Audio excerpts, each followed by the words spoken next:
Hi class, let's learn about DNA structure today. And this is going to involve Chapter 8, Section 2 in your textbook. So when you're using your textbook, that's where you're going to go for help and for research.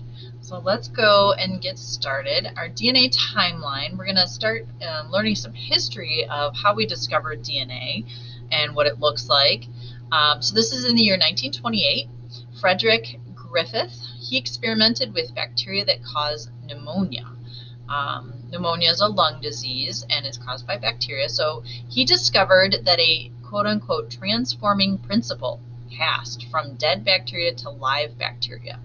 And in order to understand this experiment that he did a little bit better, there's a picture summary here, but on slide number 4, there's a video that will help you understand way better what was going on with this experiment. So when we have one more slide to learn about another person, and then we'll watch the video. So let's go on. We've got Oswald Avery. In 1944, he found that DNA was the molecule that transmits genetic information from one generation to the next. So here's our video. I'm going to have you pause this video, and then I want you to watch it on your own, because I don't want this particular video to get really, really long. There's a couple of these video clips that you're going to be watching. So go ahead and pause and watch your video, and then come back to this instruction. All right, so moving on, we just learned about Griffith and Avery and their experiments. So now we're going to take a look at this Part 1 introduction. We can look at our comic here first. We're taking back your first place ribbon. We found traces of your parents' DNA all over your science project. It's kind of a silly joke.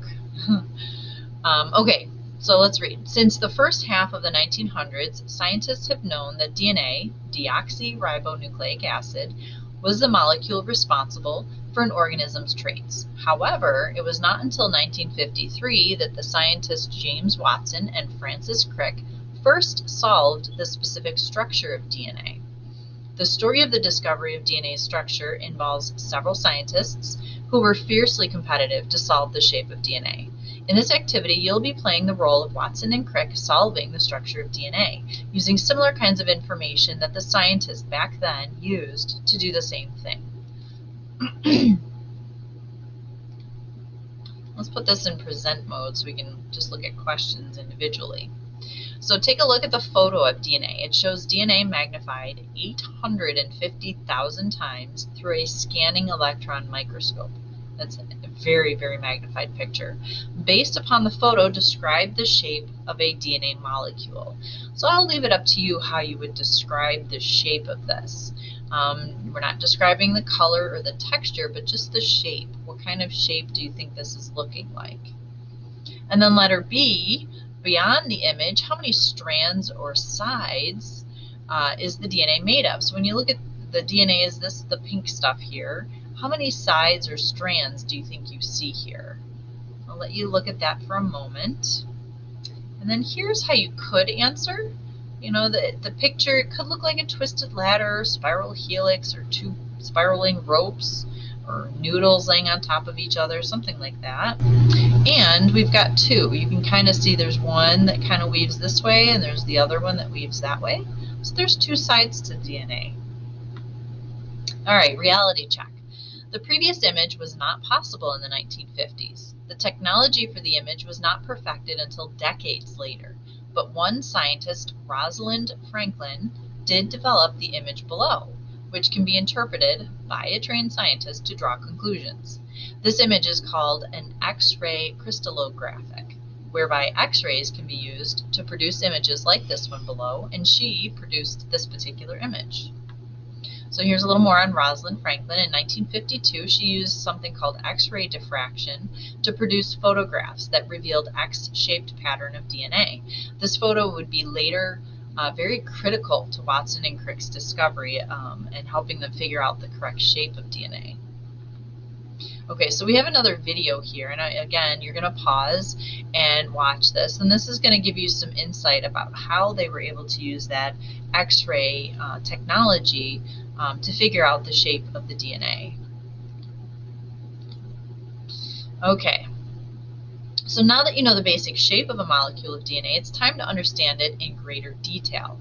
It has been known for a long time that nucleic acids, all of them like DNA, are made up of monomers called nucleotides. Monomer is like that single unit. There is 6 feet of DNA in every single one of your cells, and all that DNA is made up of billions of only 4 kinds of nucleotides shown on the next page. So you're going to use the textbook or the internet, and you're going to list the 4 names of the DNA nucleotides. There's 4 of them. A lot of times you see them represented as letters. So you can go ahead and pause the video and go discover the names of the DNA nucleotides. So here's what you should have found: adenine, thymine, cytosine, and guanine. Those are the 4 nucleotides, and usually they're represented by their first letter, A, T, C, and G. Okay, now you're going to use your textbook or the internet to label the parts of these nucleotides, and they're paired together. So there's a nucleotide here, and there's a nucleotide here, okay?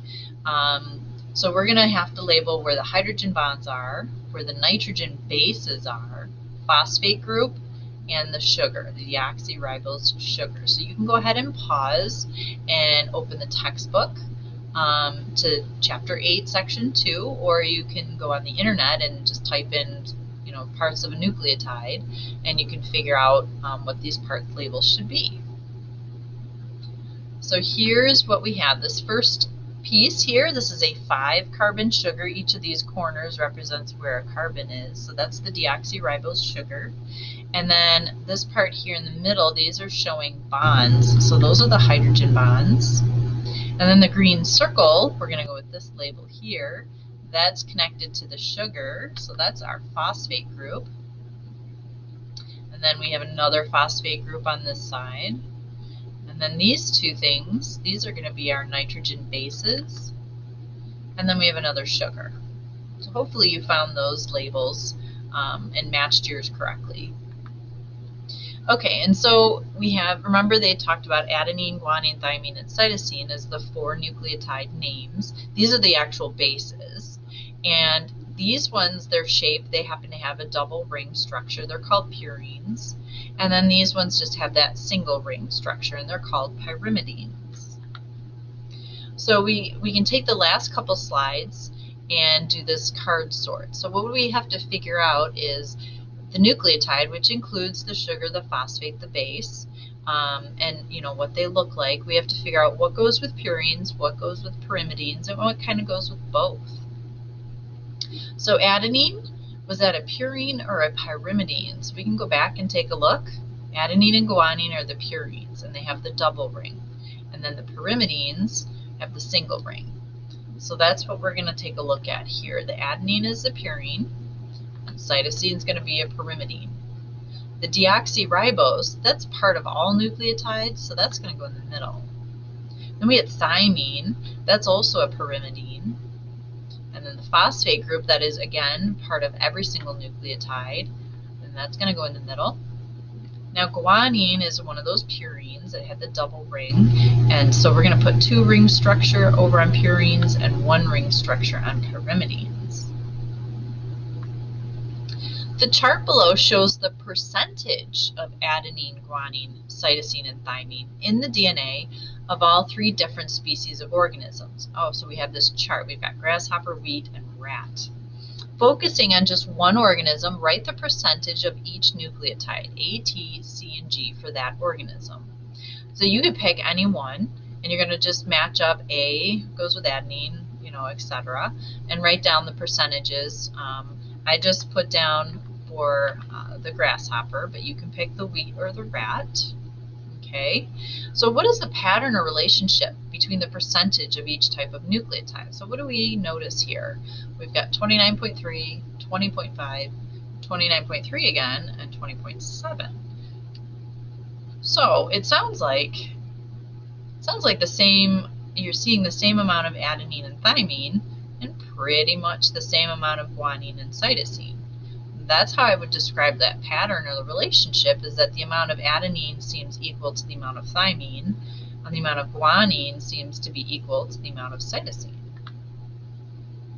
So that's basically what this is saying, is that percentage, and it does it for wheat too. If we take a look at adenine is 27.3, thymine 27.1, that percentage difference is very little. And then guanine and cytosine are the same.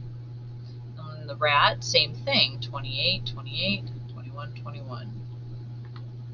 Okay, Chargaff's rule has to do with these percentages. Oh, and it has a clue up here. Remember, the percent of A equals the percent of T, percent of G equals percent of C. Fill out the table below to correctly demonstrate Chargaff's rule. The total percentages of all DNA should be equal to 100. So all of your totals here should be 100. So if you were to add up 31 plus 31 plus 19 plus 19, that equals 100. So remember, percent of thymine and adenine have to be the same.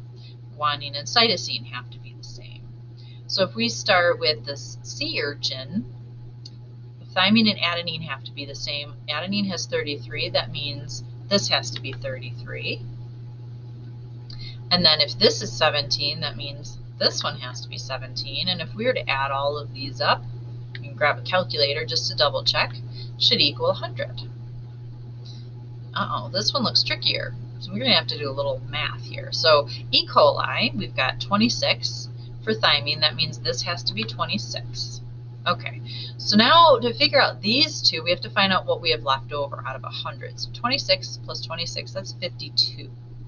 So now we're going to take 100 minus 52 to find out what these two amount, like the whole amount for both of these is, which happens to be 48. But because we have two things here and they have to be equal, we're going to divide it in two, and that gives us 24. And we're going to have to do the same thing down here with the chicken. So we know that cytosine is 21. That means guanine is going to be 21. And so 21 plus 21 is 42. 100 minus 42 is going to be 58. And 58 divided by 2 is 29. Did you follow that? So we have 21 plus 21 is 42. 100 minus 42 is going to be 58, and that's what both of these totaled, and then we divided it by 2 to find out how much of each we're going to have. So Erwin Chargaff, he found the percentages of guanine equals cytosine as were adenine equal to thymine. So his rules state A equals T and G equals C. That's easy to remember. Oh, you know what? How I remember this? Akron Tigers, and then Go Cats. That's a little clue to maybe help you remember. A scientist named Erwin Chargaff noticed the same thing, and they are now known as Chargaff's rules. Chargaff's rules tell us something important about DNA. I'm going to give you another clue as to solving the structure. Each type of nucleotide can form either 2 or 3 hydrogen bonds with other nucleotides. I've shown where they form hydrogen bonds with a dotted line. So you can see here the T, C, G, and A, they all have dotted lines coming off of them. So T has 2, C has 3 bonds, G has 3, and A has 2.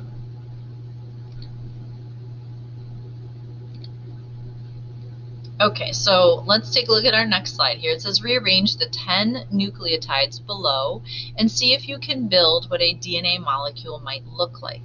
Using all the info that you gathered from part 1 and part 2, you're going to lay them out on this page. So I'm going to go back into just regular editing mode here. So we're going to have to click and drag these around, but I don't know if you've ever had to turn an object, but you click the little dot, and when the number says 0, then you're parallel there. So that we're gonna move these around, but we have to build them together. And they were talking at the last slide about hydrogen bonds, and so I'm assuming if there's hydrogen bonds, they have to go together. They have to bond together. But the problem is we know A pairs with T, but their bonds are on the same side. So what we're going to have to do is we're going to have to flip this completely upside down, and then we can bond it together. We're going to tweak it a little bit here, okay? So you can see how they bond together. Now, P and DR P stands for the phosphate, and DR is the deoxyribose sugar.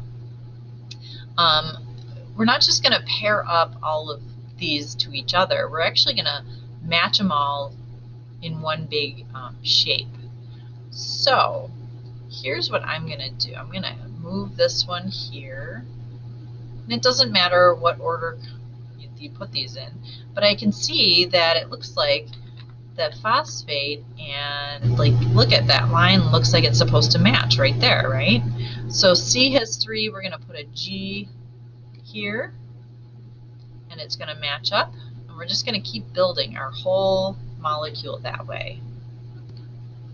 So this is probably something similar to what you ended up with. It does not matter, which order you put them in, as long as the A is paired with the T and the C is paired with the G. Your next slide, it says, before moving on to the next sections, please check your answer to the previous slide by deleting this box. The order of your bases is not important right now, just make sure you put them together in the right way. So we're going to delete the box, and you can see you're checking your answer here. All right, let's go back into present mode so we can see it better. So Watson and Crick in 1953 were able to build a model of the double helix shape of DNA, and it looks like a twisted ladder. And you can see they're very young men here, but you can see the kind of twisted shape of the DNA that they've built there. So back to base pairing, the base pairing rules show you how nucleotides always pair up in DNA. A pairs with T and C pairs with G. Because, if you remember, pyrimidine has that single ring, and it pairs with a purine that has a double ring. And that way the helix has a uniform width. So it doesn't, it's even. It's not like a weird crooked ladder. Here's another way to remember that adenine pairs with thymine and cytosine with guanine, apples in the tree, car in the garage. Or if you like, Akron Tigers, Go Cats. Either one might help you remember. Because now you're going to have to pair them up here.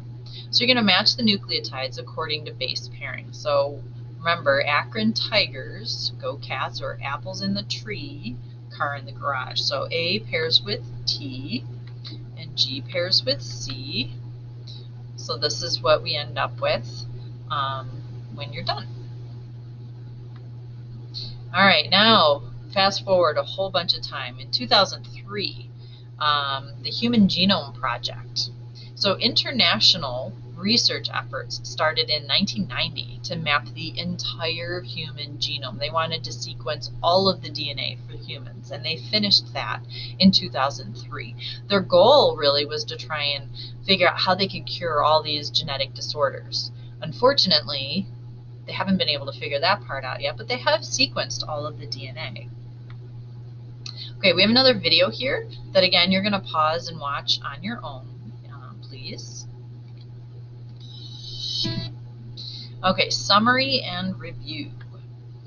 So here we have fill in the blank. DNA is a long molecule that carries blank information.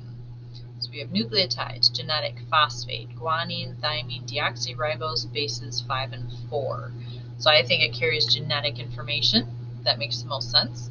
It's made up of small units called nucleotides. Those are the monomers. A nucleotide has a phosphate group and a how many carbon sugar? Do you remember what I said? Was it 5 or 4?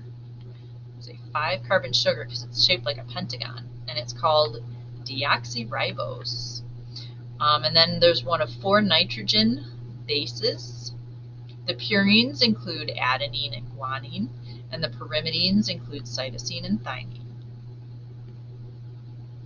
In DNA, the phosphate and sugar molecules form the sides or the backbones of 2 strands. You can see that was down here at the bottom.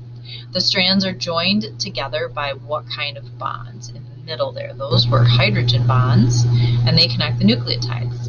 Adenine always bonds to, do you remember Akron Tigers? Thymine. And cytosine always bonds to. So if a car goes in the garage, that's guanine. The whole molecule is coiled like a twisted ladder, where they call it a double helix.